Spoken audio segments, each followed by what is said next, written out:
critique. So it was almost more of a debate structure, which I think really worked for this kind of comparison. Yes, and actually that does have to do with how you're doing the logic, because the structure that I'm talking about is also a debate structure, where you set up the opponent and you knock them down by saying we're better. And this is what they offer, but look how much better, and then yeah, they offer this, but this. And so basically all it does is it swaps, it flip-flops. But you're right, that the way that they presented it, especially the kind of tone that they took with it, it had the same result in terms of persuasiveness. But that's it, in terms of the pro-con or alternatives, you just think in terms of how you're going. And you did come back to, you know, a strong representation of epic at the end. Let me ask you then about the amount of text that was on the screen. A little high for my tastes. And I think one of the things that it does lend itself to, and this is something I've noticed when I get a little too wordy, and it's what makes me focus on not getting wordy on the slides, is the more I think about and put on the slide as far as content, direct content, the more I read it. The closer my words end up matching the slide. And that, it's just a pitfall that I don't know if it's just me, but it's something I always fall into. If I put more than 5 or 6 words on the slide, if I put a full sentence up there, I am going to read that sentence at some point. And I don't personally like to present that way. I prefer to put up not even just bullet points, but if I could get away with 1 or 2 words per bullet point, just something so that you show your structure. It's like writing an outline for a paper. You put the outline up there, and then the content comes from you. And obviously, for ours, I think it would work better because we're presenting this point probably with a 50-page write-up that's implied on the side that you're handing out. Whereas for theirs, these are the kind of slides you could hand out, and people can go through and get the full context. Whereas in ours, yours seemed like more of a pitch. Whereas ours is kind of in a board meeting like that, maybe you don't hand out the slides, maybe you have a full report written up paragraph style for this. And that does work better for the pitch, being able to, someone can go download the slides and get a lot of your argument. Mark, how about for you? I never got the impression that they were reading off any of the slides. So was I there never too much? felt Was that there there too were much? too many words. Okay. I made that comment that I liked seeing the numbers with the places, you know. So I never felt overloaded. I saw the slide, I got the information from it quickly. Were you able to listen to the speaker at the same And I time? could listen to the speaker at the same time. Okay. I feel maybe less words would be better because I find sometimes to read the context on the screen than listening. Instead of listening, what about you? I like to kind of side with Mark, I think, and if I remember correctly, I believe like a lot of the important figures were highlighted, so like you guys said, you know, this is your payoff, how many days it'll take to pay for itself, like that number of days was highlighted, so I think the words that were on the screen did a good job of like contextualizing what they were making important without being over wordy or, I mean, I was able to quickly glance and read what was on the slide, but then also still listen to what they were saying, so I thought it was good. So you've got like 50%. Well, I want to emphasize that it was just a different style from the one that we chose to pursue. It wasn't Right. It wasn't distracting. Yeah. So it certainly didn't go into what you'll see, like I remember in undergrad all the time, where you'll see someone with a paper Yeah. up on the basically, screen, Yeah. and they're just reading straight off it. And I hope it looks like we're pretty much past that point in our lives. Yeah. But it wasn't distracting. I was just commenting. It was a different approach. It was here's the content is in the slides versus the slides are. It was a slide emphasis, which with fanciest slides is probably a good way to go. Yeah. Versus ours was a lot more speaking emphasis with the slides are there just so that you have a bookmark. They're bookmarks for the speech. And yours, they were what you were presenting. So it's 2 different styles. They both work. So I would say 75% at least. I mean, and I I think it was effective, it was just I wanted to note that it was a different choice. And just an observation, and I think that making that distinction that there are times, depending on the relationship between the commentary and the screen, as well as the context, what kind of argument you're making. And I'll just make the observation that for me, it sounds to me like part of it has to do with how quickly somebody can glance at a screen and get the core stuff. So it has to do with the reading styles of your audience as well. And I just wondered if, and of course it had to do too with my, I'd like to see you set up the super pass and knock it down, and then set up the super pass and knock it down. But the possibility of just putting one of them up at a time, because you had the comparison, and you were talking about one of them while the other one was up there on the screen as well. And I found myself, as you were talking about one item on the left, I was looking at the comparison item on the right. Just food for thought. That actually brings up an interesting thing I didn't notice during the presentation, which is actually even better for me not having noticed it. You really set it up so that it seemed like it was either the Epic Pass or the Super Pass. I believe there are other passes out there, but until this moment I didn't even realize that you were setting up that false dichotomy, which was a very effective presentation tactic. So that's kind of another way of saying, because they weren't arguing against the Super Pass. By presenting the Super Pass as an illustration of their counter, Right. it was creating the illusion that it's one or the other. There is no third option. Yeah. And that I mean, was, in their introduction, they mentioned there was a lot of other options that were just unfeasible, so. and then by the end of the presentation, You I'd forgot forgotten all of them. Forgot all about them. And the only thing that I would like to add that I forgot, that this is kind of a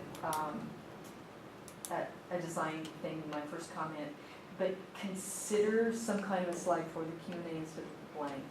Doesn't even have to say Q&A, it can just be this great picture of a skier on your favorite slope.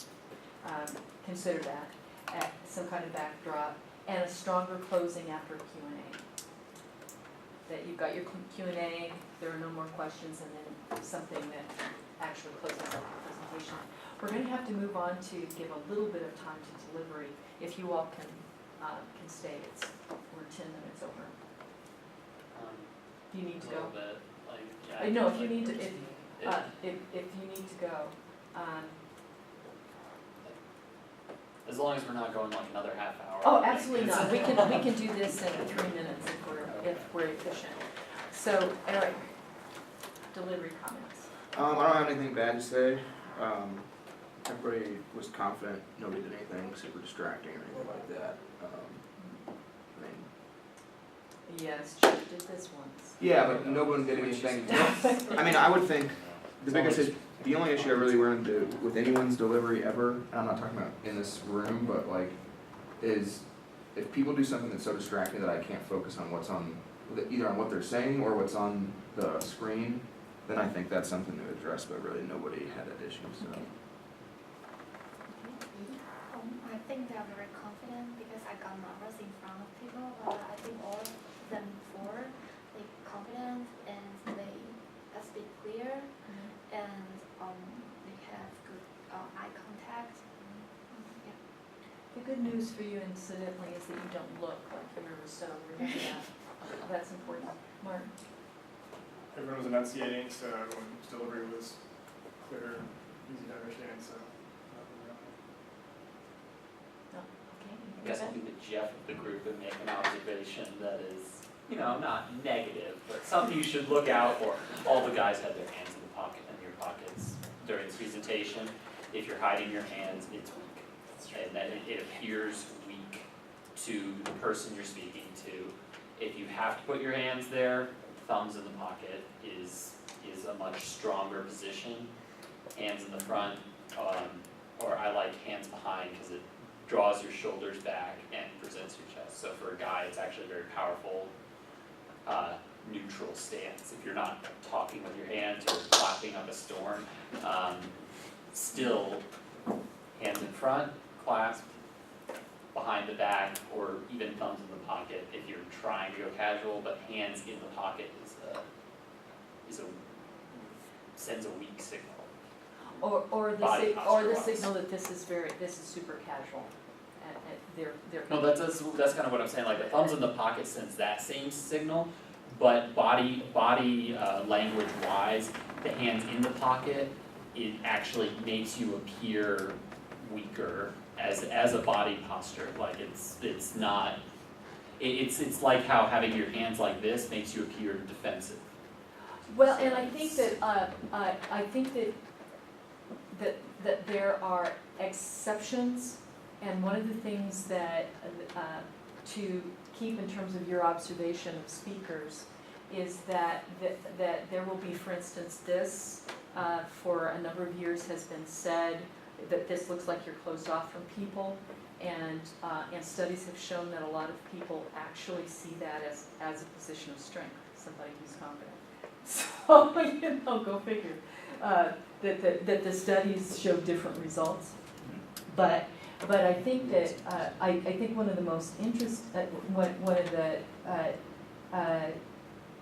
the best ways of using your hands to cultivate is to use them expressively, to make sure that you're not making gestures that are so big and so repetitive that they distract Eric, but that you're using your hands expressively, because any particular stance makes you look like a statue anyway if you don't move, and so letting your hands and your body be part of your expressiveness is a way to I think is another way to cultivate a particular style, and so then the one thing, Jimmy, to just be aware of is that at the beginning when you all were standing there, you were standing a little bit too much inside the screen.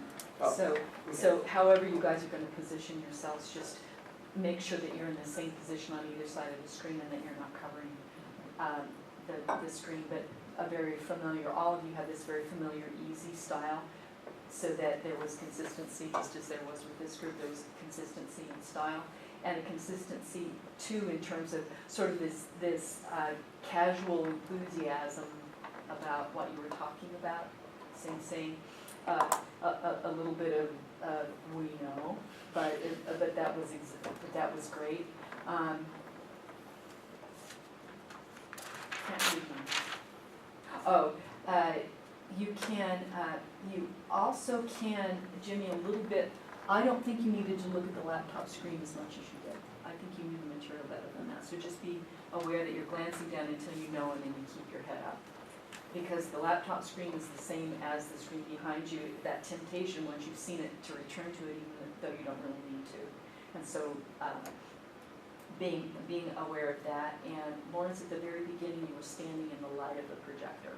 You got out of and got to the right position, good position, but to just be aware of that. But your commentary is very fluid. You've got this really nice fluid commentary. All of you did had that, or you were familiar with the territory, and you were doing you had the same kind of easy, Maggie, fluid style. Just when you are over there, you're not talking, you were swaying back and forth. I do that. And sometimes you were standing on one hip, and so you do want to be aware of that. And every once in a while, you would drop your volume at the end of your sentences. So just be aware of that. But otherwise, these are just polishing tips. All of you have presentation styles that I think are really appealing. You're easy to listen to and look at. See if Eric doesn't notice anything. If you're not distracting Eric, he's the all right, I'll let you guys go. Yeah. I have a question. Yeah. Did you notice me shifting? No, you're trying not to? I have to, because of the braces that I wear. I like to think I've gotten really good at hiding it.